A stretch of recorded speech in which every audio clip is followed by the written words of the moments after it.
It's always wonderful to greet you in the name of the Lord Jesus, and it's great to be with you as we gather around the Bible to study the things of God. I don't think there's anything more important than all of life, and that is to know the Word of God. And when we talk about the Word of God, we always remember that the Bible as we have it is inspired of God. Therefore, it is without errors, it is infallible, it's our only authority for life. And so I'm going to continue with Matthew chapter 10. Remember, we are working through Matthew chapter 10. I'm going to continue with that. And just to give you a bit of context, I'm going to read a passage from Matthew 10, verse 16, right through to verse 23, just so that we have a context in which we are functioning today. I am sending you out like sheep among wolves. Therefore be as shrewd as snakes and as innocent as doves. Be on your guard. You'll be handed over to the local councils and be flogged in the synagogues. On my account you'll be brought before governors and kings as witnesses to them and to the Gentiles. But when they arrest you, do not worry about what to say or how to say it. At that time you'll be given what to say. For it will not be you speaking, but the Spirit of your Father speaking through you. Brother will betray brother to death, and father his child. Children will rebel against their parents and have them put to death. You will be hated by everyone because of me, but the one who stands firm to the end will be saved. When you are persecuted in one place, flee to another. Truly I tell you, you will not finish going through the towns of Israel before the Son of Man comes. This is the word of God. Thanks be to God. Now, I've been placing before you a proposition, and I want to do it again and again and again so that we understand what the proposition is as we work Matthew 10. When you speak about Jesus to lost, needy souls, you might, but most likely will face some sort of persecution and hardship.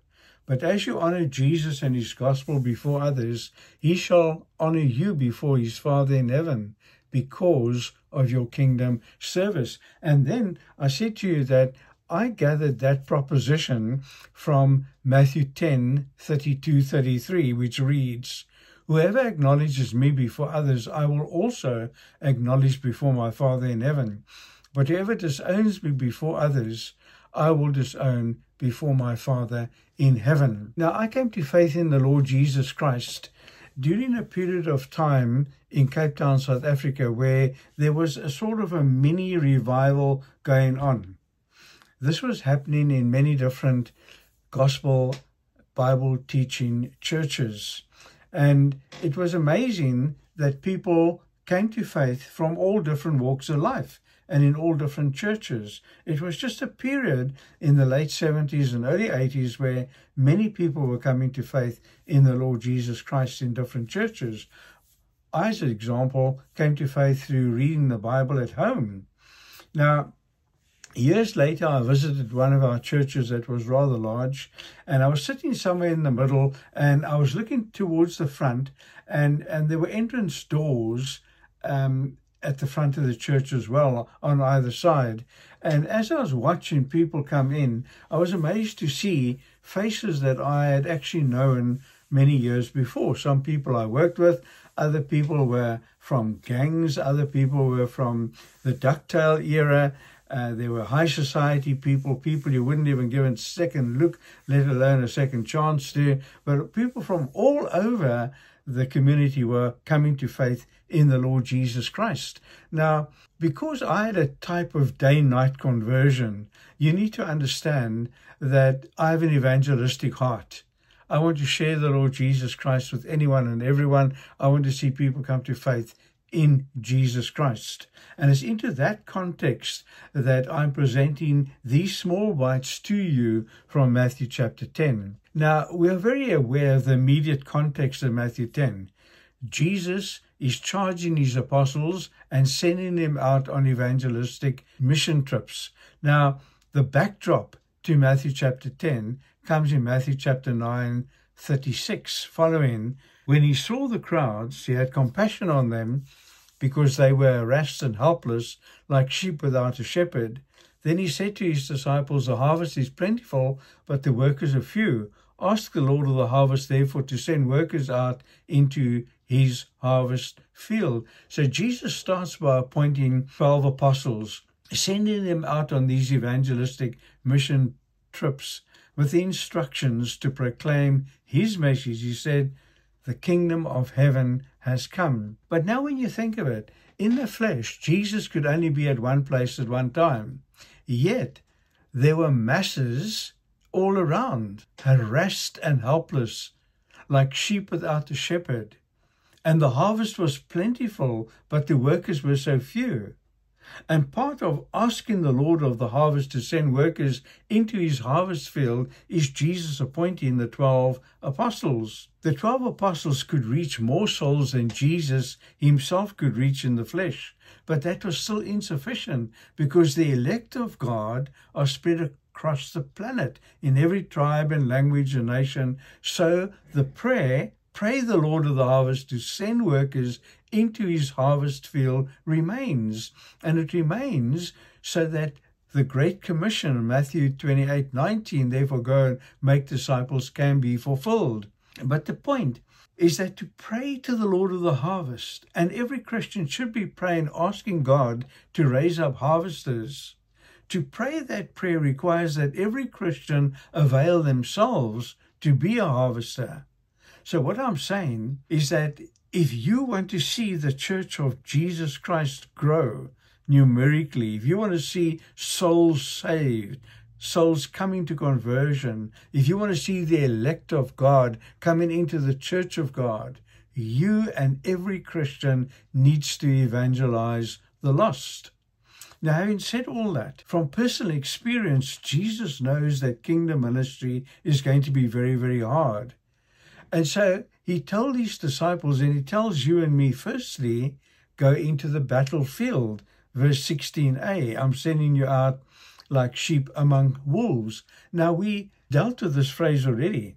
So there's just two things I want to remind you about here. First of all, the battle shall be fierce.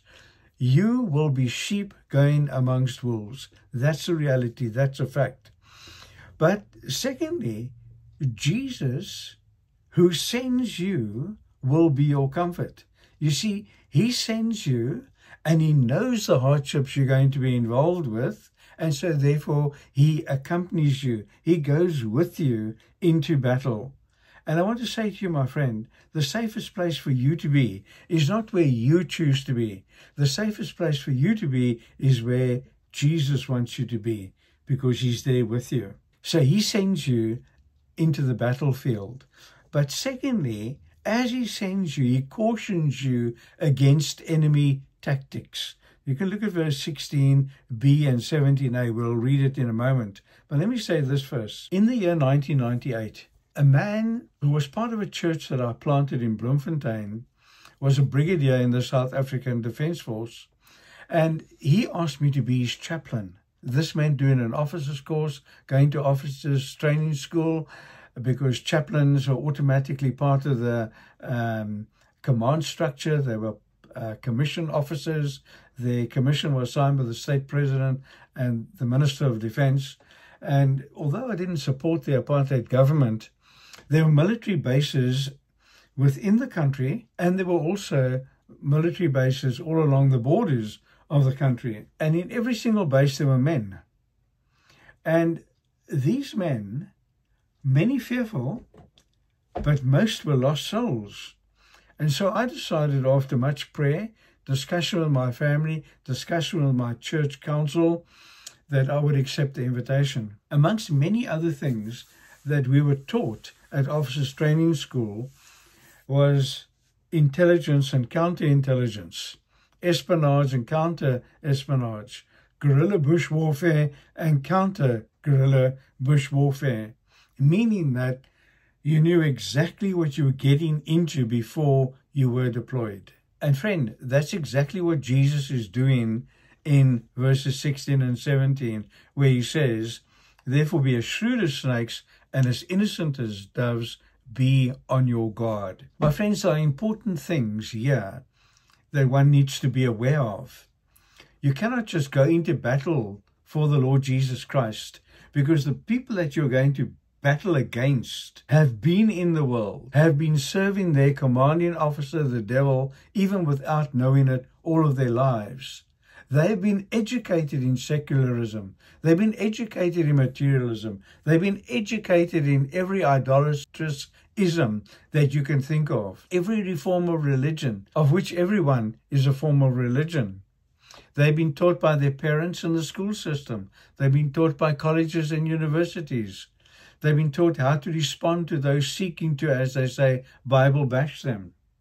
Everyone has a wall put up around them to protect them against the truth of the gospel. And their counselors are many, all encouraging them to stand steadfast in their disciplines and vices, such as their attachment to their families, their family ties, their friendships, many forms of sexual immorality, uncountable addictions, education for education's sake, social and political action, even though often it's got nothing to do with the gospel. But because the gospel by nature and declaration is confrontational, the reaction to it might be aggressive and dangerous. Remember, Jesus said he's sending you out like sheep amongst wolves. Therefore, he immediately gives you some intelligence to counter the intelligence of the wolves, whether they are political, whether they are religious, whether it's just academia or plainly opposed to the gospel of the Lord Jesus. He says, therefore be as shrewd as snakes and as innocent as doves. Be on your guard. My friends, observe these things that Jesus is saying. He's saying these things to counter the enemy, the lost soul, who does not even know that he or she is lost and helpless and harassed and in need of a great shepherd to radically change his or her worldview to a Christ-centered worldview. The lost soul that does not even know that he or she is dead in their transgressions and sins in which they are, because they are following the ways of this world and the ruler of the kingdom of the air, the spirit who is now at work in them who are disobedient, who are gratifying their cravings, who are gratifying the cravings of their flesh and following its desires and thoughts. They don't even know that. And by nature, they are deserving wrath. You see, friend, Jesus is countering them by teaching us counterintelligence, by saying, therefore be as shrewd as snakes and as innocent as doves. Be on your guard. Now, we're going to continue with this next time, but let's pray. Father, thank you so much for your word. And thank you that you have not left us in darkness, but that you give us all the intelligence we need to be evangelists for the Lord Jesus' sake and for your glory. And we pray in his name. Amen. May God bless you and watch over you until we meet again.